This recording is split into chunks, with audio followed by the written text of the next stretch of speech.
Hi guys, panonoodin natin ngayon ang Kabanata 46 hanggang 60. Simulan na natin. Hintay si Pablo ang isang lalaki kay Elias. Patungo sila sa isang yungin na kung saan ay may naghihintay ng mga 12 o 15 lalaking marurusing ang mukha at damit. May isang lalaki raw na tila nakatingin sa kawalan. Nagkaroon lamang siya ng sigla nang makita si Elias.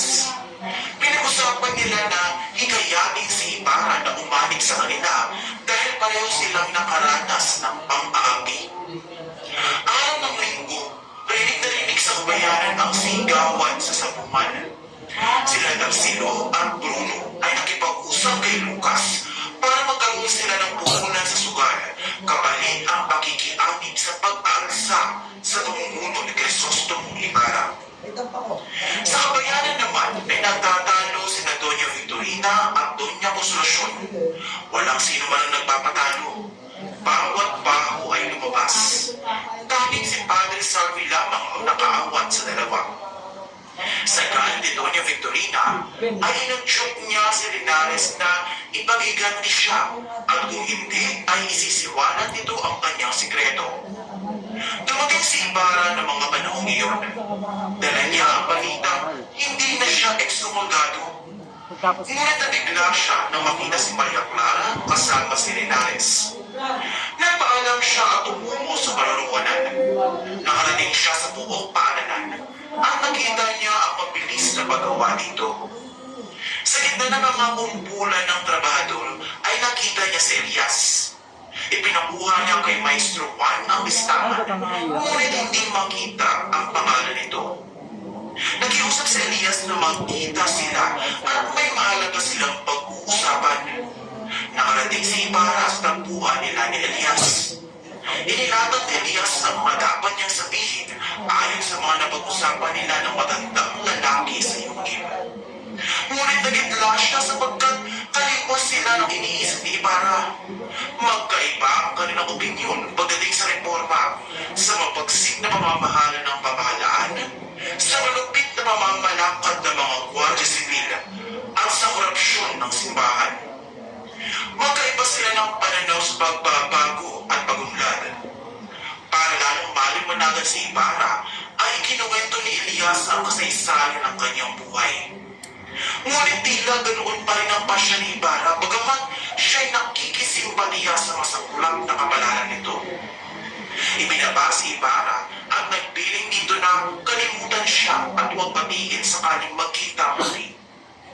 Lumisan siya habang si Ibarra ay tinatanaw siyang kinakain ng dilim. Nag-usap sila ni Sinang at doon niya nalaman ang tungkol kay Linares at Maria Clara. Nagpasya silang magkita kinabukasan. Sa kalaliman ng gabi sa gitna ng sementeryo ay nagkumpul-kumpulan ang mga kalakihang tinipo ni Lucas. Pinag-uusapan nila ang gagawing pananalakay at kung ano ang isisigaw nang dumating si Elias. Nagpatuloy ang usapan hanggang napag-desisyon na nilang tapusin ito dahil maaaring may sumusunod na sibil. Naiiwas na Elias at Lucas na hindi pa rin malinaw ang mukha ng isa't isa.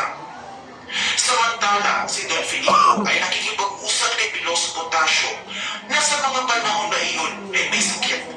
Napag-usapan nila ang pagkakaiba ng mag-aaral noon at ngayon. Ang mga topikong umiiral sa kanilang mga isipan ay ang pamahalaan, mga magbabago sa nagdaang panahon, ang mga kababaihan at kalalakihan, at ang umiiral sa tahanan. Bago sila maghiwalay, nagpiling si Piloso Potasio na kailangan niyang makita si Crisostomo sa susunod na araw dahil may importante siyang sasabihin dito bago siya mamatay. Ibinalita ni Padre Salvi sa tiniente ang sagwatan at pag-aansang mangyayari na inantisan ng isang babae. Si Elias naman ay binalaan si Crisostomo Ibarra tungkol dito, ngunit hindi ito naniwala sapagkat hindi ito totoo.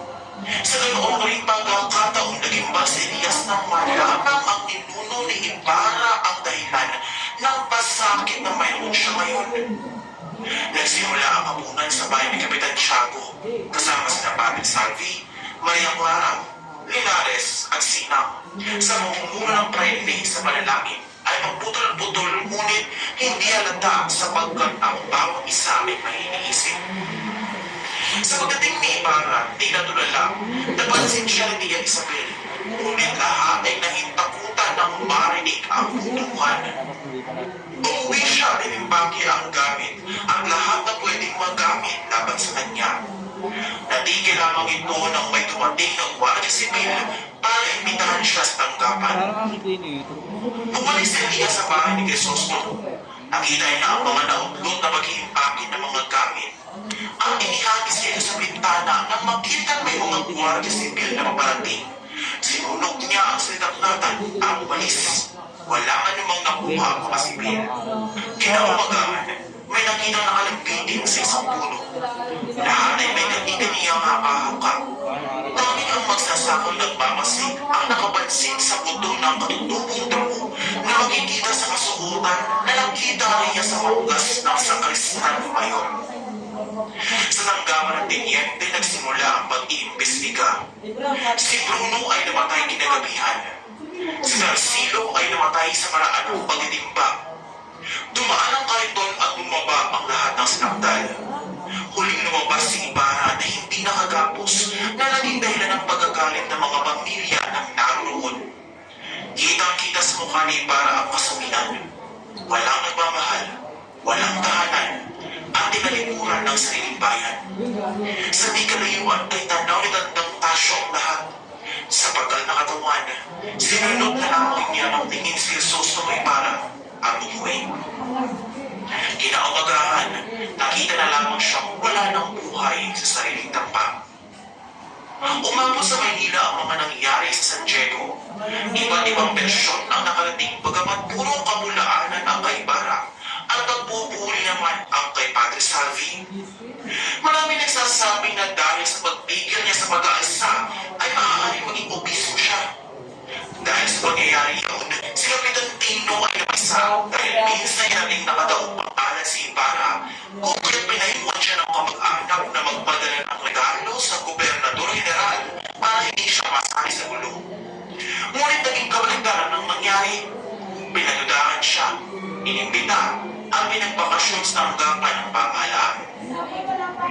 Dumating naman ang mga Desmadanya sa bahay ni Tiago kasama si Linares.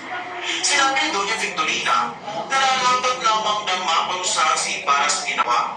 Hinaran ni Maria Clara ang mga bisita na pag-usapan ang kasal ni Maria at Linares. Ayaw na si Tiago na ikasal si Maria kay Linares dahil tagapayo ito ng Kapitan General. Kinabukasan, napuno ng bisita ang bulwagan ni Kapitan Tiago. Andun ang mga inchik, mga pares na Salvi at Sibila. Naging usap-usapan ang magpapakasal ni Maria kay Linares. Sabi ng ilan ay ginagawa lamang daw ito ni Maria dahil papaslangin na si Ibarra. Nagtungo si Maria sa azotea. Nakita niya sa isang lumang bangka si Elias at Ibarra na tatakas. Sandaling nag-usap ang dalawa at sinabi ng Maria na si Ibarra pa rin ang mahal nito. Umalis na rin ang dalawa pagkatapos ng ipag-usap kay Maria. Yun, nag-ads pa ulit. Tapos na. Tapos na ba? Guys, tapos na yan.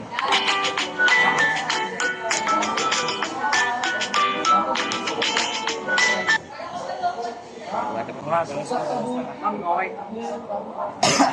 Okay na. Ay na ma'am, next na pa natin ulit.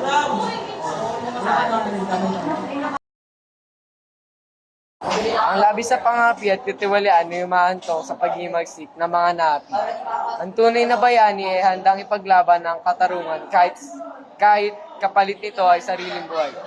Sa kabila ng pagmamahal, hindi lahat ng pag-ibig ay kailangang isakripisyo ang ating kalayaan para sa kapakanan ng iba. Ang katotohanan, gaano man ito itago, ay mananatiling lumilitaw at ang kalayaan ay hindi lamang pisikal kundi pati emosyonal at espiritual.